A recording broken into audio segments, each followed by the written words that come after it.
ఇచ్చినందుకు. తీర్పు అంటే ఇది ఒక ప్రజల్లో నేను చాలాసార్లు చెప్పడం జరిగింది. ఏదైనా ఉద్యమం ప్రజల నుంచి రావాలి.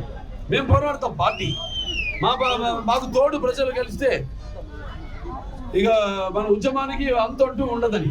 అలాగే ఈనాడు ప్రజలంతా మమేకమయ్యారు. భయోందోళనకు గురి చేశారు అందరినీ. ఏదైనా మాట నోరు ధరిస్తే ఎస్సీ కేసులు పెట్టడం, లేకపోతే వాళ్ళని భయోందోళనకు గురి చేయడం, ఇలా లేకపోతే హత్యలు చేయడం, మానసిక క్షోభ పెట్టడం, ఇలాంటివి ఎన్నెన్నో.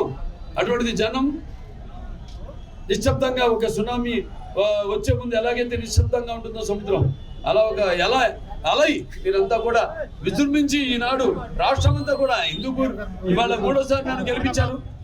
చేసిన అభివృద్ధి కార్యక్రమాలన్నీ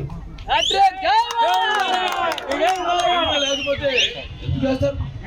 అభివృద్ధి కళ్ళ ముందు కనబడుతుంది మనం చేసిన అభివృద్ధి. అలాగే ఇప్పుడు మనం ప్రతిపక్షంలో ఉన్నప్పుడు కూడా ఎన్నో అభివృద్ధి కార్యక్రమాలు చేశాం. గల్పిపల్లి రోడ్ అయితేనేమి, అక్కడ అలాగే ఎన్నో కల్వర్ట్లు అయితేనేమి, ఇవన్నీ కూడా నిర్మించడం జరిగింది ప్రతిపక్షంలో ఉంటూ కూడా. అలాగే అన్న క్యాంటీన్ నడిపే మనం వాళ్ళు ఇచ్చేసిన అన్న క్యాంటీన్ని. అలాగే ఇక్కడ ఎన్టీఆర్ ఆరోగ్య రథం ఆసుపత్రి చూస్తున్నాం ఇవాళ ఎటువంటి పరిస్థితుల్లో ఉందో.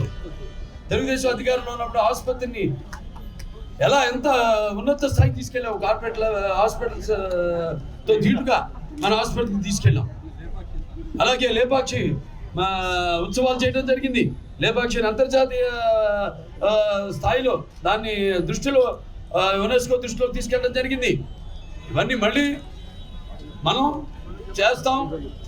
అభివృద్ధి, సంక్షేమం రెండు కూడా ఏమేమైతే మనం ప్రతి పండుగలకి మనంతా కలిసి ఎలా అయితే ఈ రంజాన్ తోఫా అయితేనేమి, సంక్రాంతికి కానుక అయితేనేమి, అలాగే క్రిస్మస్కి గిఫ్ట్లు అయితేనేమి, ఇవన్నీ నాడు ఎంత మన ఆర్థిక సంక్షోభంలో ఉన్నా కూడా ఇవ్వడం జరిగింది. అలాగే ముఖ్యంగా నేను ఏ దేశానికైనా సరే చెప్పేది, దానికి మూల స్తంభాలు విద్య, వైద్యం, అలాగే ఈ రవాణా సంస్థ కూడా, అది కూడా చాలా ముఖ్యం. చదువు, విద్య, వైద్యం, అలాగే ఈ యొక్క రవాణా, దీన్ని మనం మళ్ళీ తీసుకోవాలి. మళ్ళీ ఎంత దారిలో అన్ని పడేయాలి, మళ్ళీ తీసుకొస్తాం. మళ్ళీ మొత్తం ఏదైతే ఇదివరకు మనం చేపట్టాము కార్యక్రమాలు, ఏవైతే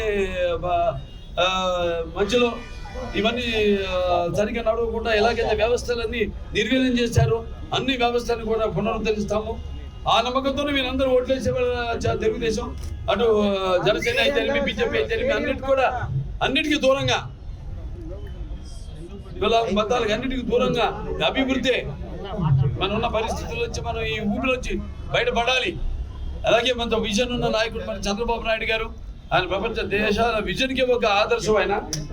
అలాగే ఇవాళ ఇంకా ఎన్నో సవాళ్ళు ఉన్నాయి మన ముందు, ఎన్నో సవాళ్ళు ఉన్నాయి, అన్ని అధిగమిస్తాం.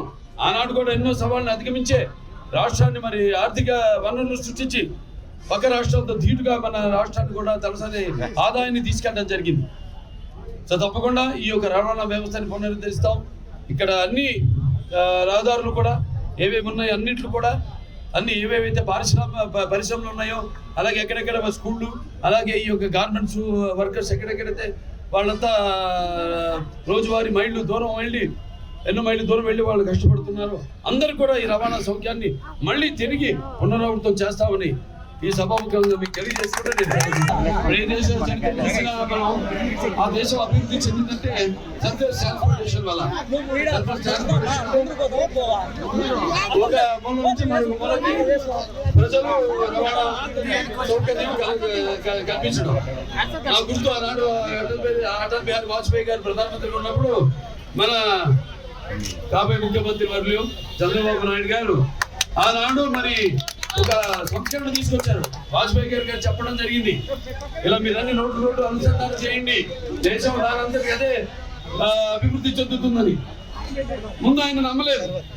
తర్వాత సరే ముందు ఒక ఉదాహరణకు ఒక షిప్ వేసి చూడమంటే వేసి చూస్తే ఘన విజయం సాధించింది. ట్రాఫిక్ పెరిగింది.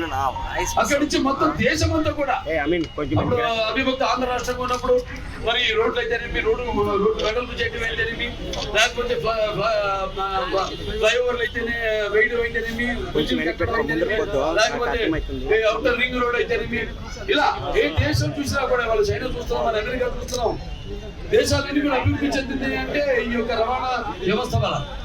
మరి ఆ రవాణాకి అనుగుణంగా మనం రోడ్లు కూడా వేయాలి. రోడ్లు వేస్తేనే మనం అప్పుడు ఆనాడు 2010 బస్సులు కూడా జరిగింది. ఆ తర్వాత పెద్దిరెడ్డి మొత్తం 10 బస్సులు తీసుకెళ్ళిపోయారు ఇక్కడి నుంచి. ఆనాడు కోతులు లేని మనం అన్ని బ్రహ్మాండమైన లింక్ రోడ్లు, అన్ని బీటీ రోడ్లు అయితేనేమి, లేకపోతే సీసీ రోడ్లు అయితేనేమి, ఎవరికైతేనేమి బస్సులకి ప్రయాణికులకి ఎవరికి ఎటువంటి ఇబ్బంది కలగకుండా రోడ్లు వేయడం జరిగింది. మనం చూస్తున్నాం ఇప్పుడు ఇవాళ రోడ్లు మరి అతివృష్టి అనావృష్టి కొంచెం వర్షాల వల్ల లేకపోతే అనివార్య కారణాల వల్ల రోడ్లు ఏదైనా దెబ్బతింటే కనీసం అక్కడ గోతులు మట్టి కూడా పూడ్చే పాపానికి పోలేదు ఈ ప్రభుత్వం. దానికే తగిన శాస్త్రం మీరంతా చెప్పారు.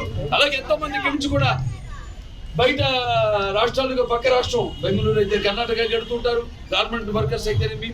అలా ఇవాళ చూస్తున్నాం మన బస్సులు తక్కువ అయిపోయి, ఈ రవాణా తక్కువ అయిపోయి, వాళ్ళ ఎలాగైతే ఆటోల్లో ఎంత ఒక్కొక్క ఆటోల్లో 15-20 మంది ప్రయాణం చేస్తూ వాళ్ళ ఎంతో ఇబ్బందులు పాలవుతున్నారు. అటువంటి పరిస్థితుల్లో మనం ఆనాడు ముఖ్యంగా ఈ యొక్క ప్రయాణ వ్యవస్థకే ముఖ్యమైన ప్రాధాన్యత ఇచ్చి ఆనాడు ఎటువంటి ప్రయాణ అసౌకర్యం జరగకుండా అందరికీ రవాణా సౌకర్యం కలుగజేయడం జరిగింది. ఇవాళ మరి చూస్తున్నాం వాడు చేసిన పాపానికి ఇవాళ ప్రజలు తగిన శాస్తి చెప్పారు ఇవాళ ఎన్నికల్లో. ఇవాళ మీ అందరికీ నా శిరస్సు మంచి ధన్యవాదాలు తెలియజేస్తున్నాను.